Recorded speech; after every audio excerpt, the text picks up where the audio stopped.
Assalamualaikum warahmatullahi wabarakatuh.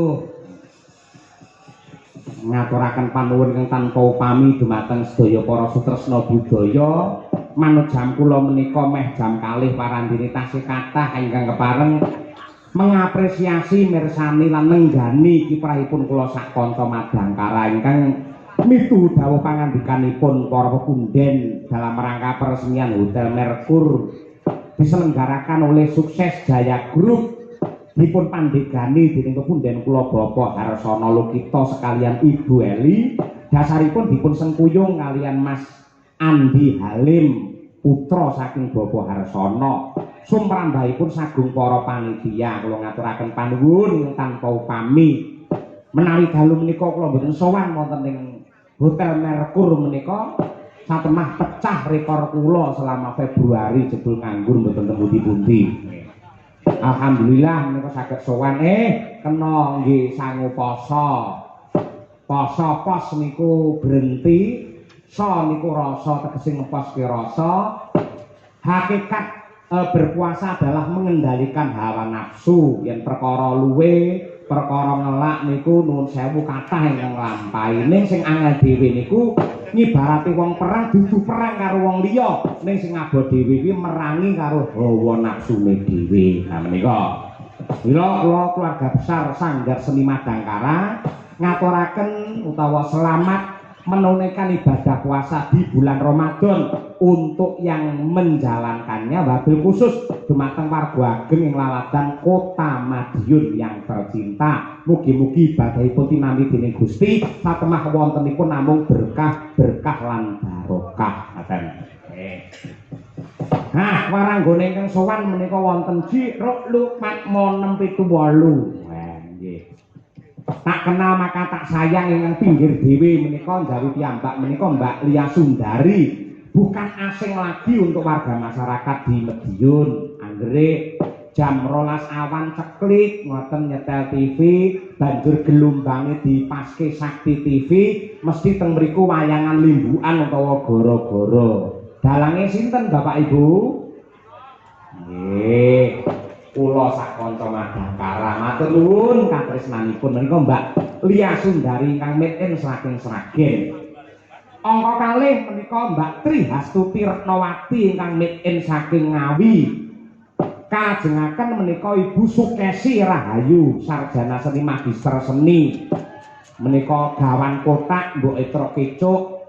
Mboke anak-anak kula ingkang kula kanthi sowan mriki Mas Gelar Pamayang ingkang ngladeni kula niki kalian genduk rangkung Basundari mumpung sesuk prei. Kula jak mriki men ngerti kaya apa to alang ujure bapake nyambut gawe.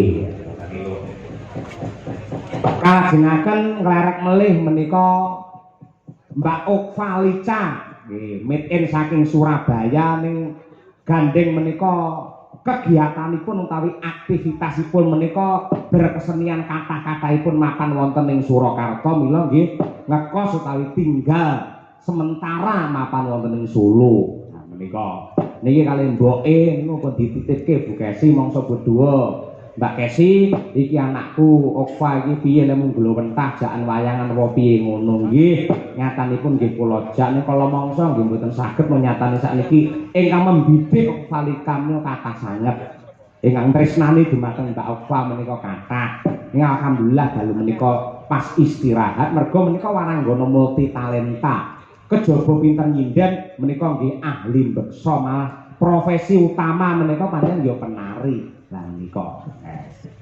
Kalajengaken menika Mbak Birgita Ayu ingkang aslinipun saking Kota Tahu Kediri ingkang tinggal utawi ngontrak wonten laladan Solo Raya menika.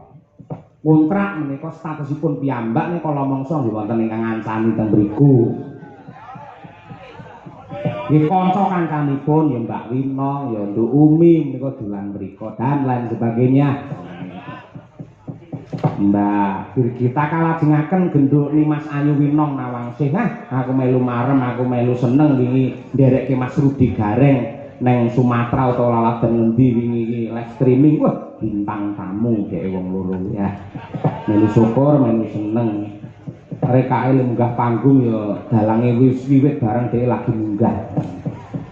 Wis ora apa-apa, mbok menawa saka adohe kesel awake ini kudu nganggo leren.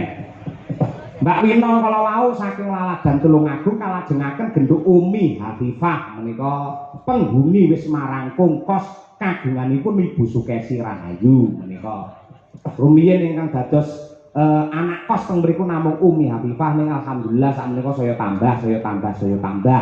Dadi upamane Bu Kesi nganggur ling nyinden terus le dadi dosen ndelalah tunjangan kinerjane niku mboten medhun iso njagake dhuwit kos-kosan. Alhamdulillah mumpung duwe rezeki ya nggih samben apa ya sempulur dadi dalang terus apa arep dadi sinden terus mesti ana watese terus disusul generasi peneruse. Dene kang minangka pamungkasing Paseban wah iki ngatasé bintang tamu no rekake ya gayane kaya sinden gawane dalange. Rekake seragame ya padha karo kancane. Jane yang genduk niken pun kula bebas ning nduk bebas nggih seragam apa wae. Ning dheweke le kandha niku mboten pede yen mboten seragam padha kalih kancane. Niku janjane mung nyeneng-nyenengke Bu Kesi, gawe mareme wong tuwa, gawe senenge kula. Men dianggep iki lho bener-bener iki bocah Madangkara, iki lho anake Bu Kesi Rahayu. Mula le dandan, le nganggo seragam padake karo kanca kancane. Ning janjane mboten perkara seragam, sing jenenge bintang tamu niku babagan kualitas mboten dari bentuk tubuh maupun dari nun sewu agemanipun. Ning kang wigati pancen daya pikatnya dari suara dan juga jogetnya sing nyatane bisa menjadi apa kuwi renane penggali senenge pikir para sutresna Buddha sing racake utawa jumlahe nganti ewon kabeh padha tresnani kalian Niken Salindri. Luar biasa.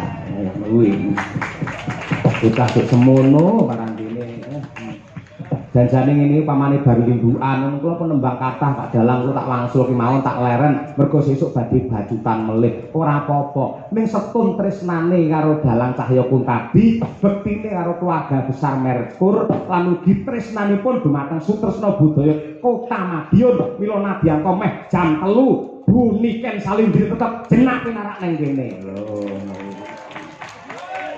buniken alane dadi ibu ya. Sik den laran dhisik wit sore ingkang dereng nembang menika bojo kula Ibu Sukesi Rahayu. Iki sang upasa Bu Kesi sampean mang nembang malah ngen gara-gara niki santai merdika yen limbukan isih kebarung bintang tamu akeh gojekane sok-sok lagu-lagune mung sithik. Sakmenika monggo Bu Kesi menika kula caos wekdal nyatane penggemar jenengan nggih tasih kathah ingkang dipun wadahi wonten paguyuban Caksi Lover menika lho temenan ali nggih do musul matur nuwun jan kaya ngono kuwi Bu Kesi ping dalu Bu Kesi asalamualaikum. Waalaikumsalam warahmatullahi wabarakatuh Mas Petro. Kados pundi mirsani para pamirsa ing laladan Kota Madiun Bu Kesi. Wah, menawi teng Madiun niki kula pun mboten saged alok napa-napa. Pancen saestu pamirsa utawa penonton Madiun menika senes namung penonton biasa. Senes penonton wayang biasa namun adalah penikmat wayang dan cerita yang luar biasa. Terbukti dalu niki ngantos jam kalih penonton masih panas sangat. Pramila matur nuwun ya Bapak Ibu ingkang sampun nenggoni Pak Cahya Kuntabi dalu niki. Ibuke lho sing kudunge apa biru ndok bebek iki setiap madangkara rene mesti teko. Lah iki. Ya sak rombongan karo ibu-ibu kuwi lho. Iki sak rombongan kuwi kaya ngono. Wah iki wis arep narik sangu ning pinggir. Ento njaluk sangu watone gelem tak lone dadi setelika. Ayo. Ayo, mugi-mugi sehat selalu panjang umur nggih Bu nggih. Tansah pinaringan berkah saking Allah taala. Nggih. Nembang napa Bu Kesi? Sing klasik mawon, santai mawon. Oh nggih. Nggih. Klasik. Nggih. Sinom Parijoto. Nah. Nek jane niki wau enten anak kula Caksi Lover ingkang nembe ulang tahun. Nyuwun gending antaranipun Sri Huning Mustika Tuban sesideman iki kesane anak-anak kula. Oh, beres. Kula tak sinom Parijoto mawon. Nggih, nggih. Ingkang nembe anggal warsa mugi-mugi tansah pinaringan panjang yuswa, sehat walafiat, murah rezeki lan barokah. Amin ya rabbal alamin. Sinom Parijoto dening Ibu Sukesi Rahayu, paranggana yang pernah viral pada abadnya. Alias sinden jahiliyah. Mboten sutresnane tasih kathah, ibu-ibu niku tasih tresna kalih Bu Kesi nggih to Bu, Bapak Ibu sedaya. Oh. Tur Bu Kesi iki umure saya tambah, masak malah saya ayu, saya enom, saya cantik niku saestu.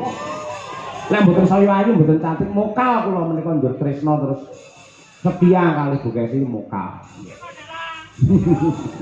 Apa ya ta Bu? Hah? Tambahi ta Bu? Pak Cahya pancen wedi kalih kula. Lek wedi kalih kula Bu, saestu menika Pak. Sebab apa wedi? Wedi lho, mengke mergane lek napa nggih, nakal ngoten niku nggih.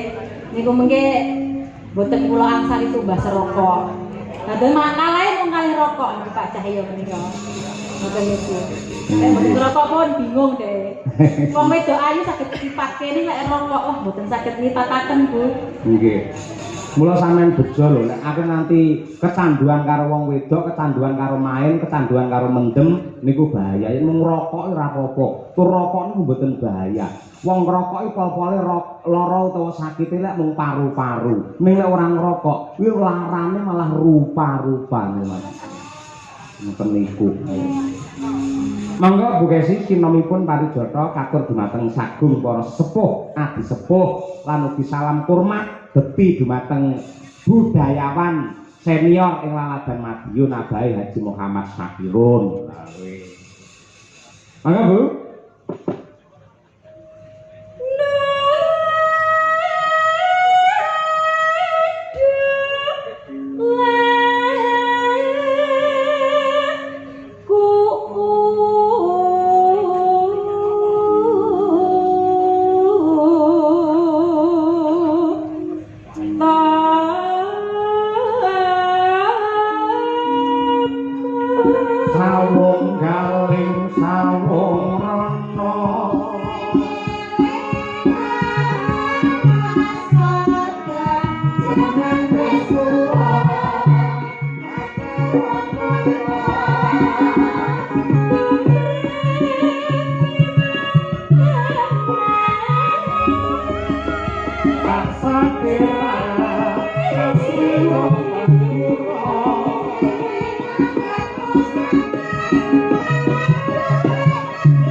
nuwun Bu Sukesi Rahayu. Pamundhut saka Mbah No Kulit terus mau ngersakake ya kuwi pepeling diaturake luwih dhisik. Ya. Karo nggih nyiseni iki sing bernapaskan religi. Mergo awake dhewe arep ngadepi wulan Ramadan.